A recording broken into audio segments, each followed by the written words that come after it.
Olis, Olis, Olis. ¿Cómo están? En esta clase vamos a hablar del imperialismo.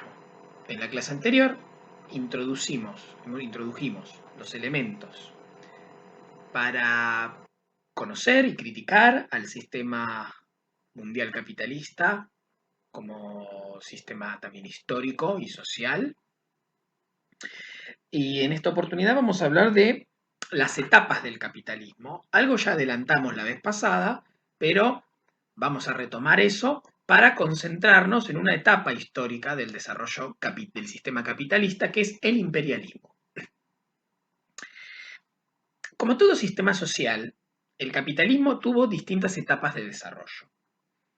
La primera etapa es lo que se conoce como el capitalismo de libre competencia, donde la competencia entre empresarios no dio lugar a grandes niveles de concentración de la economía, que es una tendencia del sistema, que haya concentración, pero no dio lugar durante varias décadas a niveles muy grandes de concentración, porque había muchas oportunidades para invertir y tener éxito en los negocios.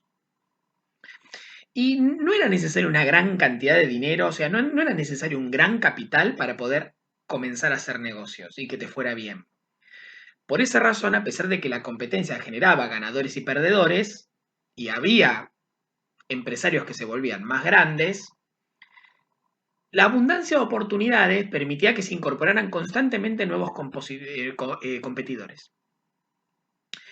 El Estado no intervenía en la economía, digamos, tenía funciones mínimas de justicia, seguridad, defensa, educación, salud, hasta ahí nomás, ambas durante el siglo XIX, obras públicas, pero listo, ahí quedaba.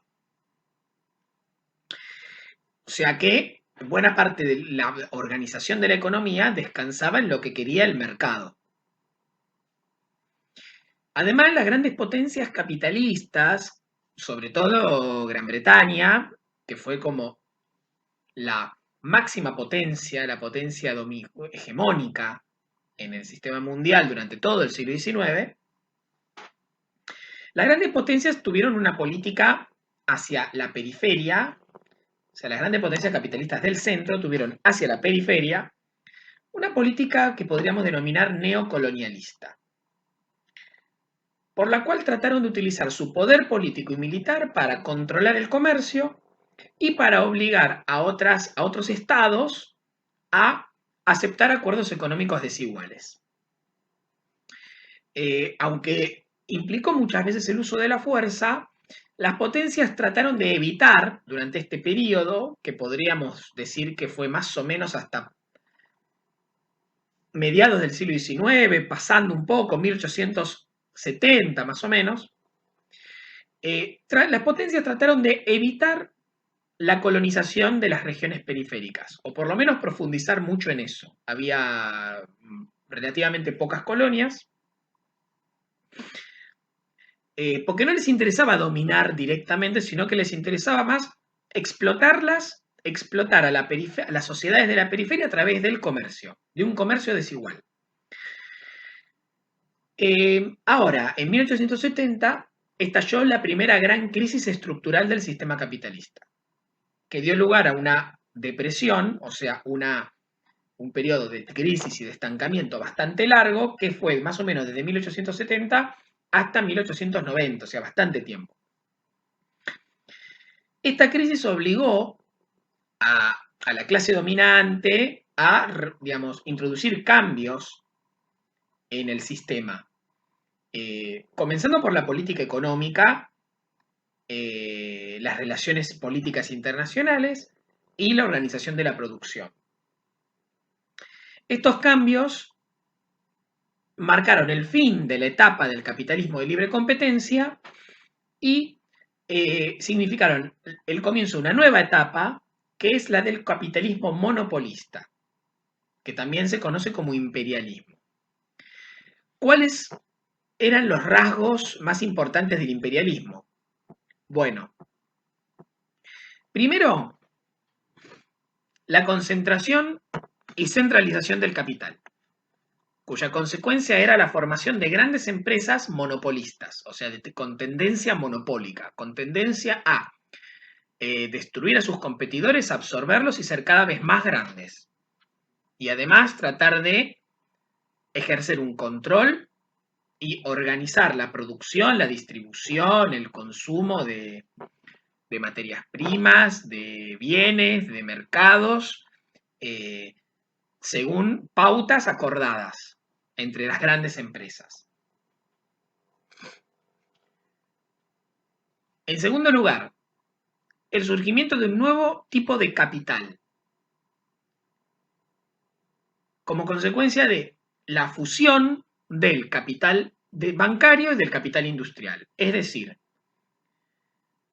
hasta este momento los bancos estaban por un lado y las empresas industriales, o sea, de la producción, estaban por el otro. Las finanzas y la producción estaban por separado, pertenecían a distintas personas, tenían distintos propietarios, eran empresas distintas, empresarios diferentes. En todo caso, el empresario industrial le pedía un préstamo al banco y así. Ahora, lo que va a comenzar a pasar en esta etapa es que los bancos van a comprar porciones o directamente la totalidad de las de empresas industriales y también comerciales y demás, o los empresarios industriales van a empezar a comprar parte o la totalidad de los bancos, de manera tal que los bancos y las empresas industriales y comerciales van a comenzar a pertenecer a las mismas personas, a una misma persona o a un grupo de personas. Esto es lo que se llama capital financiero, ¿no? O sea, es un capital de una escala muy grande, que está diversificado, o sea, no se limita a hacer una sola cosa, sino que hace varias cosas. No implica una sola empresa, sino que implica tener varias empresas, ser propietario de varias empresas. O sea, acá surge la idea de grupo económico. O sea, cuando hablamos de que aparecen grandes empresas monopolistas, estamos hablando también de que surgen grandes grupos económicos que son dueños de distintas empresas, que hacen distintas cosas, y donde el financiamiento y la producción comienzan a estar unidos. Por supuesto que los propietarios de estos grupos económicos forman el sector más poderoso del empresariado, la fracción más poderosa y concentrada de la burguesía. ¿Qué es la oligarquía financiera? O sea, la oligarquía financiera es el sector más poderoso, más concentrado a nivel mundial de la burguesía. Es decir, del empresariado capitalista. Y son estos grupos, estos propietarios de grandes grupos económicos que unen las finanzas con la producción y el comercio. Bien. Tercera característica, la exportación de capitales. ¿Qué significa esto? Que lo que va a empezar a suceder es que las potencias capitalistas del centro del sistema mundial, para salir de la crisis de 1870, 1890, para poder superar esa crisis, lo que van a comenzar a hacer es, bueno, buscar oportunidades de inversión fuera del centro del sistema, fuera de sus sociedades, fuera de Europa y Estados Unidos. O sea, van a tratar de invertir capital para instalarse y para obtener una serie de beneficios y de recursos en la periferia. Es decir, las grandes empresas de las potencias capitalistas del centro van a hacer grandes inversiones de dinero, de capital, en regiones de la periferia para conquistar nuevos mercados de consumo, fuerza de trabajo más barata y nuevas fuentes de recursos naturales.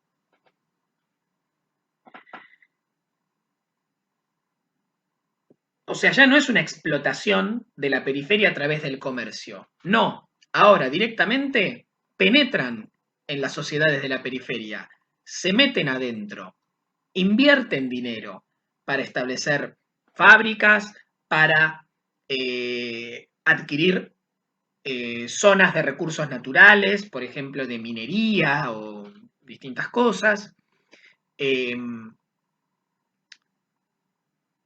Controlan los sistemas de transporte, de comunicación, el sistema bancario, fundan bancos, o sea, controlan el comercio exterior, o sea, ya se meten dentro de las economías de la periferia para controlarlas, estas empresas, estos capitales. Últimas dos características del imperialismo como etapa del desarrollo del sistema capitalista. El reparto del mercado mundial entre las grandes empresas monopolistas de las que venimos hablando. Esto tiene que ver con la concentración y la centralización del capital que mencionamos. Esto tiene que ver también con la exportación de capitales, que implica que las empresas se expanden hacia la periferia. Y por lo tanto, hablamos de que las grandes empresas dividen el mercado mundial, digamos, el mercado mundial en zonas de influencia, zonas de control, cuotas del mercado. O sea, dividen el mercado mundial en distintas zonas y cuotas, donde las empresas van a acordar a quién se queda con la inversión en determinadas regiones, quién se queda con los recursos de ciertas regiones o cómo se reparten ese mercado, si se la queda una, si se la quedan entre varias. Determinan volúmenes de producción, precios de lo que se produce, quién va a distribuir, cómo se va a distribuir. Tratan de ejercer el control sobre la economía mundial. Y para eso, entre otras cosas, tienen que acordar entre ellas y repartirse el mercado. Para minimizar la competencia, no deja de haber competencia, pero la competencia es una competencia más regulada entre las grandes empresas para no pelearse entre ellas, o pelearse lo mínimo posible, y destruir a los competidores medianos y pequeños, y evitar que surjan nuevos. Bien, última característica, el reparto territorial del mundo entre las grandes potencias capitalistas que pasan a ser potencias imperialistas. Y estamos hablando fundamentalmente de Europa Occidental y los Estados Unidos.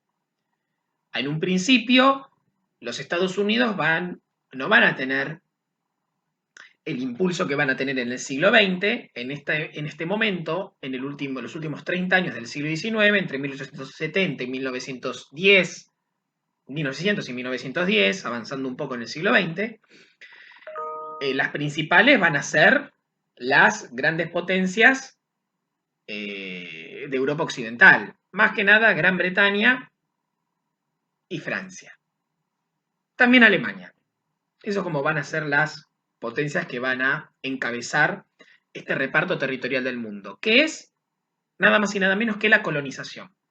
La colonización a gran escala, y particularmente la colonización de Asia y África. O sea, la expansión, invasión, ocupación y colonización de todo África y de buena parte de Asia por parte de estas potencias capitalistas que pasan a ser imperialistas y sobre todo Gran Bretaña y Francia, que se van a dividir el mundo como nunca antes. Acá sí ya pasamos a otro nivel.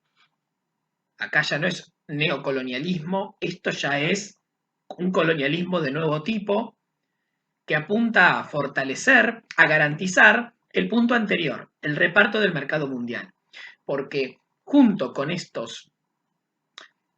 expansión colonial impulsada por los estados de las grandes potencias, detrás de ellos o junto al lado de ellos vienen las grandes empresas, que son las que por supuesto van a pasar a controlar la economía de de esas regiones colonizadas. Se van a quedar con los recursos naturales, van a tener cautivos los mercados de consumo de esa región, de esa población nativa colonizada,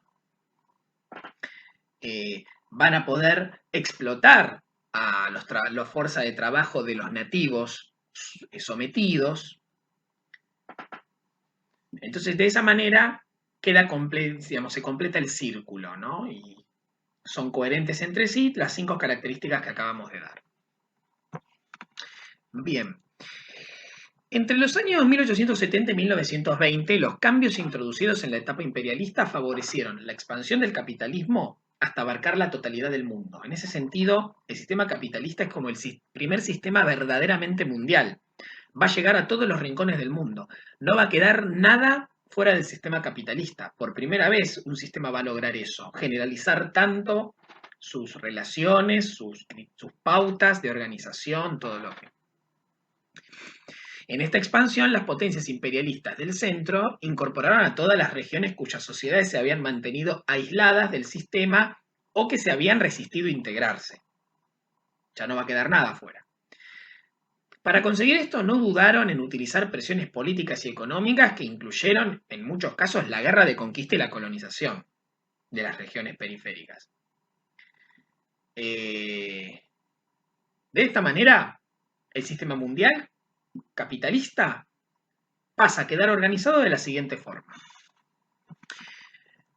Primero, y retomando cosas que ya vimos cuando vimos las características del capitalismo, vamos a tener un centro dominante, ¿no? O sea, un centro dominante compuesto por las grandes potencias imperialistas, que en esta época van a ser fundamentalmente Gran Bretaña, Francia, Alemania y los Estados Unidos.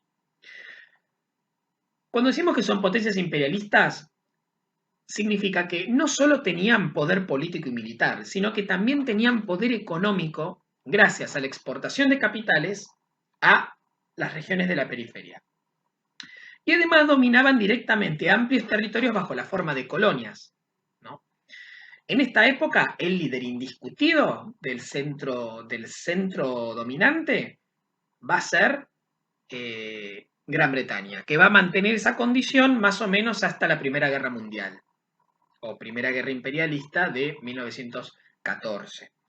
Hasta ese momento, Gran Bretaña va a ser la potencia capitalista principal, más grande y discutible. En segundo lugar, tenemos un bloque de potencias imperialistas económicamente atrasadas. Por ejemplo, el Imperio Austrohúngaro, Japón, Rusia, Portugal, Italia. O sea, tenían poder militar, tenían influencia política y tenían dominios coloniales, pero su economía capitalista poseía un nivel de desarrollo muy bajo. O sea, podríamos decir que eran potencias capitalistas subdesarrolladas que incluso estaban bastante penetradas, dominadas inclusive o subordinadas a el capital de grandes empresas que eran de las potencias del centro, ¿no? Esto era bastante obvio, por ejemplo, en Rusia, donde la mayor parte de las empresas capitalistas más importantes, sobre todo industriales, eran empresas de capitales alemanes, franceses, digamos que eran algunos de los principales inversores que había. O sea, no había grandes empresas, muchas grandes empresas que fueran rusas, de capitalistas rusos. No. Entonces Rusia era una potencia política y militar, pero su economía era una economía atrasada en comparación con Gran Bretaña, con Estados Unidos, con Francia inclusive. Bien, y finalmente tenemos una periferia subordinada. ¿Subordinada a quién? Fundamentalmente al centro, que está compuesta por dos grupos de sociedades. Primero, las sociedades colonizadas, cuya estructura política y económica estaban totalmente dominadas por las potencias imperialistas. O sea, no había nada que dependiera de ellas. O sea, estas eran sociedades donde la población nativa no tenía poder de decisión sobre nada, sobre nada que tuviera que ver con su vida política y económica. Digamos, dependían de una metrópoli, o sea, de, eh, de la dirección de la potencia que la había colonizado y que tenía el control. O sea, la mayor parte de las regiones de Asia y África cayeron en esta situación entre 1850 y 1910. El otro grupo de sociedades son las sociedades dependientes, cuya estructura política era totalmente independiente, o sea, eran en ese sentido libres y podían tomar sus decisiones políticas. La población nativa tenía poder de decisión política, pero su estructura económica estaba totalmente controlada por el capital monopolista extranjero ligado a las potencias imperialistas. Este va a ser el caso, por ejemplo, de América Latina, sobre todo. América Latina, pero también China, Irán, el sultanato turco, el sultanato otomano, o sea, lo que sería Turquía, el imperio turco, España, eran países políticamente soberanos, pero cuya economía estaba totalmente bajo el control y las decisiones económicas pasaban fundamentalmente por lo que quisieran las grandes empresas capitalistas de las grandes potencias. Bueno, de todo esto se deduce que la lucha política y social, la lucha de clases en el sistema mundial capitalista, en esta etapa imperialista, va a multiplicar los enfrentamientos, va a multiplicar los conflictos, los va a hacer más complejos y más, más diversos. En primer lugar, tenemos un conflicto básico, que es el que enfrenta a los empresarios capitalistas, es decir, la burguesía, contra la clase obrera o proletariado. Ahora, esto se va a profundizar, porque ahora lo que tenemos es una oligarquía financiera internacional, o sea, una burguesía internacional muy concentrada, integrada por estos empresarios que encabezan grandes grupos económicos, contra todas las clases populares subordinadas, tanto los trabajadores asalariados, es decir, tanto la clase obrera como los campesinos. Porque todavía buena parte de la población mundial, se podría decir que todavía la mayor parte de la población mundial son campesinos. Esto es como un enfrentamiento básico, que es el mismo enfrentamiento que tiene de por sí el sistema capitalista, pero más agudizado.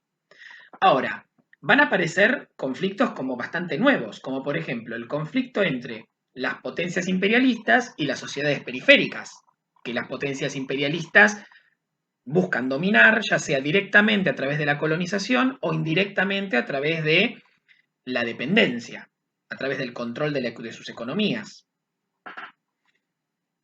Y el tercer conflicto, también novedoso, es el conflicto que va a surgir entre las potencias imperialistas mismas por el dominio político de la periferia y el control de la economía mundial. Es decir, Gran Bretaña, Alemania, Estados Unidos, Francia, se van a comenzar a pelear entre sí por por el reparto del territorio mundial, por el reparto del mercado mundial. Los distintos estados van a saltar a defender a sus empresas cuando surja un conflicto con una empresa que está ligada a otro estado. Se van a pelear entre sí, van a entrar en conflicto, incluso conflicto directo. Van a tratar de influir en los gobiernos por ejemplo, de sociedades dependientes en América Latina para obtener el favor de ese gobierno, perjudicando a otras si no llegan a un acuerdo. O sea, no va a ser todo acordado. Por eso, no deja de haber competencia y no deja de haber conflicto. Eso va a seguir estando. Lo que pasa es que no van a llevar ese conflicto y esa diferencia a un punto tal que se ponga en riesgo su poder, tanto el de las empresas como el de las potencias.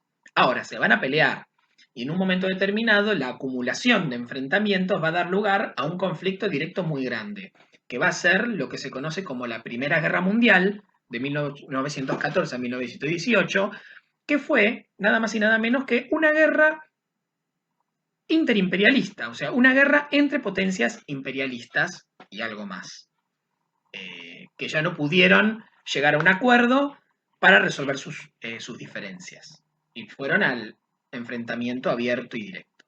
Bueno, con esto ya terminamos con el tema y nos reencontramos la próxima clase.